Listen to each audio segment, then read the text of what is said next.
Hello friends, एक नई कहानी के साथ कृष्ण भक्त कर्माबाई का जन्म। कर्माबाई को मारवाड़ की मीरा भी कहा जाता है।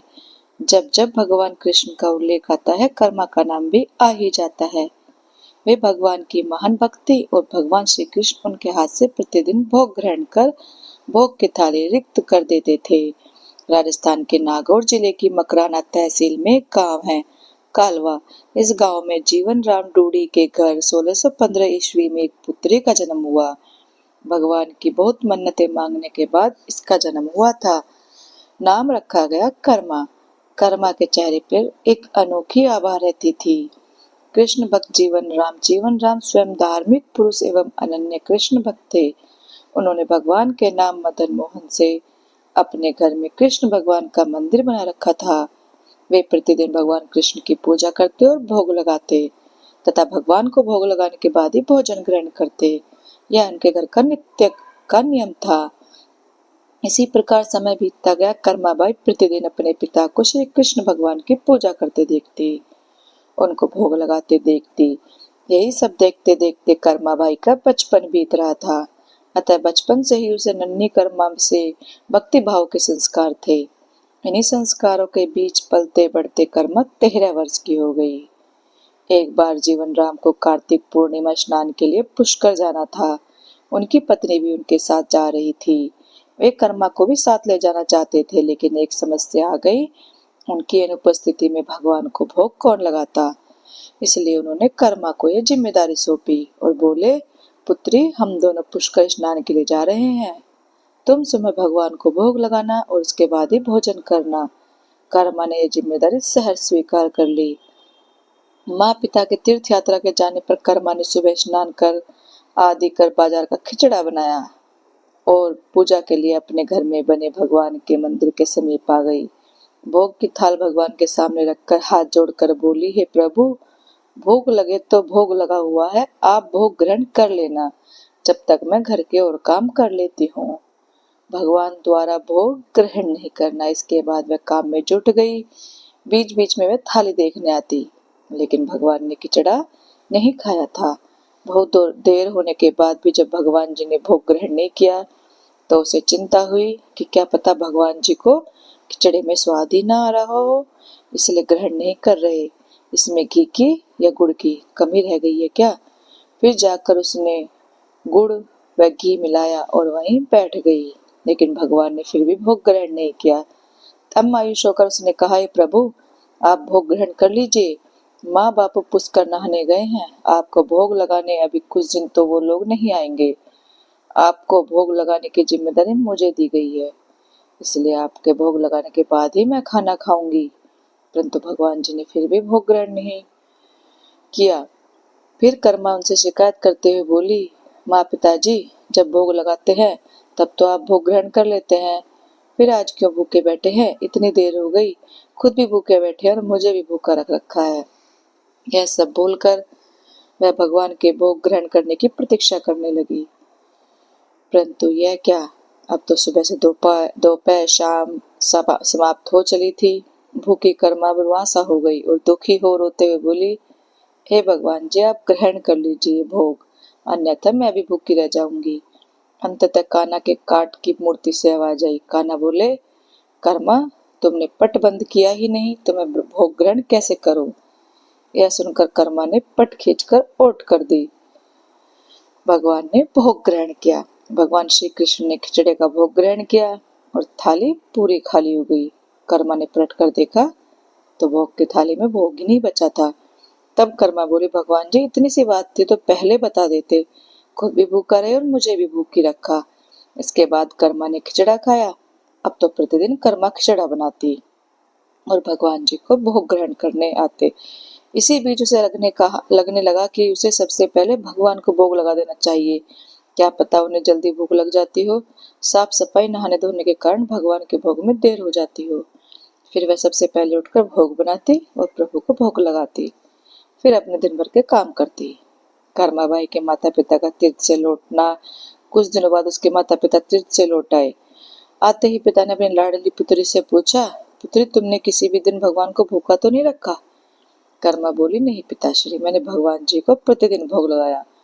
फिर जब मैं रसोई घर में गई तो देखा जाते समय तो गुड़ का मटका पूरा भरा था, अब खाली कैसे हो गया। उन्होंने कर्मा को बुलाया और पूछा, पुत्री गुड़ कहाँ है। कर्मा ने बताया कि रोज भगवान कृष्ण उसके पास आते और खिचड़े का भोग ग्रहण करते हैं, कहीं मिठास कम न हो जाए इसलिए खिचड़े में गुड़ कुछ ज्यादा डाल दिया। उसने पहले दिन ही परेशानी के बारे में बता दिया। चकित माता पिता और कर्मा का जवाब। कर्मा ने कहा, भगवान जी ने बहुत देर तक ग्रहण ही नहीं किया था भोग, फिर पट बंद करने पर किया। यह सुनकर माता पिता चकित रह गए।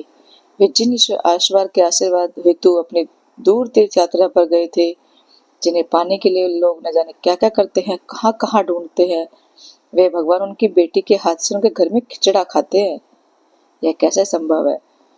उन्हें चिंता भी हुई कि बेटी बावली तो नहीं हो गई है। ये भी सोच लिया कि क्या पता कर्मा ने ही पूरा गुड़ खा लिया हो। इस पर कर्मा ने कहा, अगर आपको यकीन नहीं है तो कल देख लीजिए, मैं खुद भगवान को भोग लगाऊंगी। इस आश्चर्य से वे रात भर सो नहीं पाए।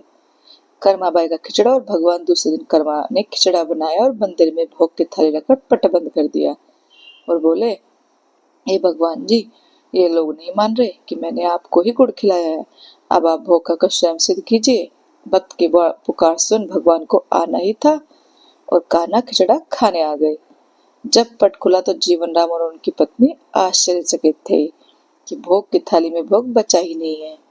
फिर कर्मा का जीवन प्रतिदिन भोग लगाते ही निकला।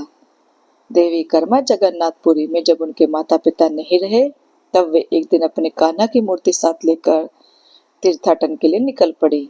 परंतु भगवान की कृपा से उन्हें हर दिन खिचड़ा बनाने के संसाधन मिल ही जाते और वह प्रतिदिन कान्हा का खिचड़ा खिला देती। तीर्थाटन करती हुई देवी कर्मा भगवान जगन्नाथ की नगरी पहुंच गई और वहीं रहने का मन बना लिया। वहां भी रोज भगवान को खिचड़े का भोग लगाती और पट बंद कर देती। भगवान भी प्रतिदिन उनके भोग को ग्रहण करते। बालक का खिचड़ा मांगना। जिस दिन उन्होंने पहली बार जगन्नाथपुरी में खिचड़ा बनाया, उसी दिन उनके पास से जा रहे एक बालक ने उनसे कहा, माता, घी की बड़ी अच्छी सुगंध आ रही है, क्या भोजन बचा है। देवी कर्मा ने कहा, हाँ बालक, बचा है, तुम बैठो, मैं तुम्हें देती हूँ। यह कहकर देवी कर्मा ने उस बालक के लिए भी खिचड़ा लगा दिया। बालक पूरे मन से स्वाद लेकर खा ही रहा था। देवी कर्मा को यह देखकर सुख की अनुभूति हो रही थी।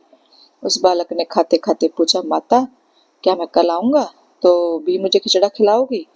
यह सुनकर देवी कर्मा मुस्कुराई और बोली, हाँ पुत्र, तुम यदि प्रतिदिन आओगे तो मैं प्रतिदिन तुम्हें खिचड़ा खिलाऊंगी, तुम निसंकोच जाना। यह सुनकर बालक प्रसन्न और प्रतिदिन देवी कर्मा के पास खिचड़ा खाने आया करता था। एक दिन जब वह बालक खाना खाकर जा ही रहा था, तभी उसने देखा कि एक साधु बाबा वहां आकर देवी कर्मा से कह रहे थे कि हे देवी, आप बहुत धार्मिक महिला हैं, भगवान को प्रतिदिन भोग लगाकर खाते हैं, परंतु इन सबके भी नियम होते हैं, आपको बिना नहाए ऐसा नहीं करना चाहिए। आप तो भगवान की परम भक्त लगती है, सो हे देवी, प्रतिदिन साफ सफाई करने के बाद नहा धोकर ही भगवान का भोग बनाया करो और लगाया करो। यह सुनकर देवी कर्मा ने उनके हाथ जोड़ प्रणाम किया और कहा, जी साधु बाबा, आप जैसा कह रहे हैं मैं वैसा ही करूंगी। मैं इस बात से अनभिज्ञ थी। फिर साधु बाबा वहां से चले गए। कर्मा की भोग लगाने में देरी। अगले दिन से देवी कर्मा साफ सफाई कर नहा धोकर भोग लगाने लगी, परंतु अब भोग लगाने में देरी हो जाती और जब तक भोग नहीं लगता उस बालक को भी भोजन नहीं मिलता। बालक आकर माता से कहता, माता, देर हो रही है, भूख लगी है, भोजन दो। माता कहती, थोड़ी देर रुक जा लल्ले, मैं दे रही हूँ। बालक जल्दी जल्दी खाकर भाग जाता। कुछ दिन ऐसे बीते, परंतु यह कौन जानता था कि वह बालक साक्षात भगवान जगन्नाथ है, जो प्रतिदिन बालक का रूप धारण कर कर्माबाई के हाथ से बना खिचड़ा खाने आते थे। इतने दिनों में जब जगन्नाथ मंदिर में भगवान का पट भोग के लिए खुलता, तो भगवान के मुख पर भी खिचड़े का झूठन लगा होता।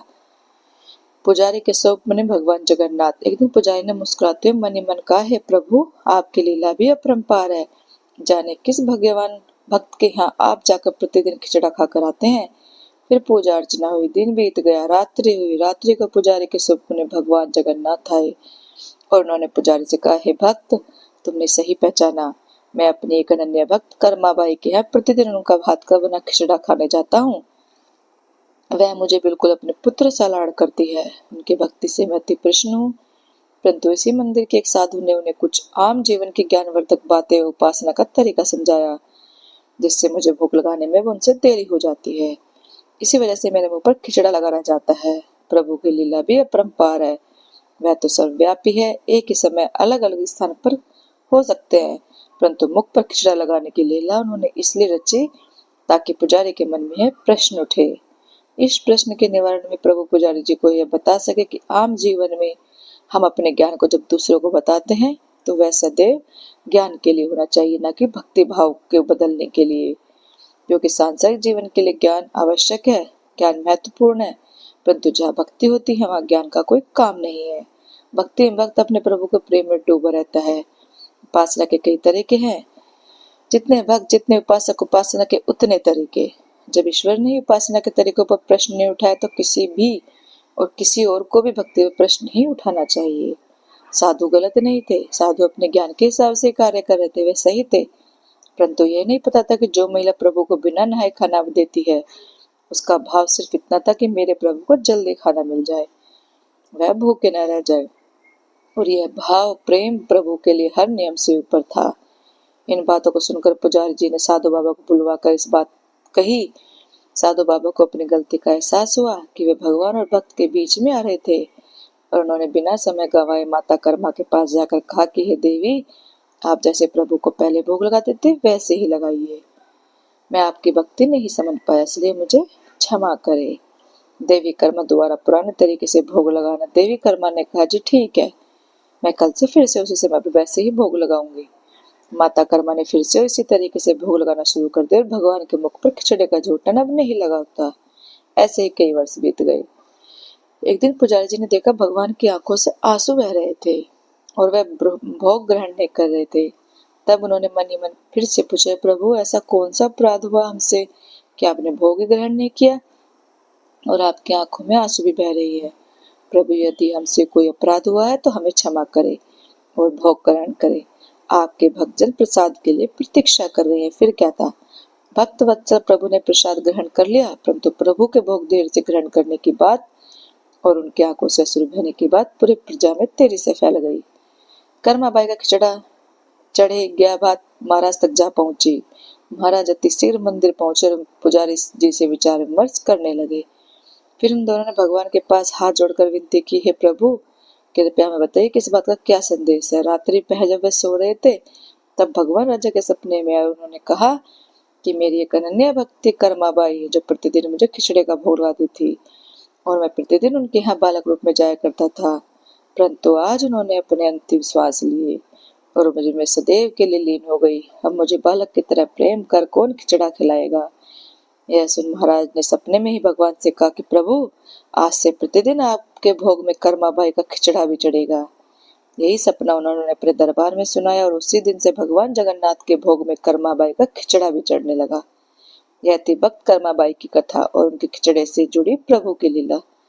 तो फ्रेंड्स, कैसी लगी आपको ये कहानी? अच्छी लगी हो तो प्लीज लाइक, कमेंट और शेयर करना और चैनल को सब्सक्राइब करना। Thank you.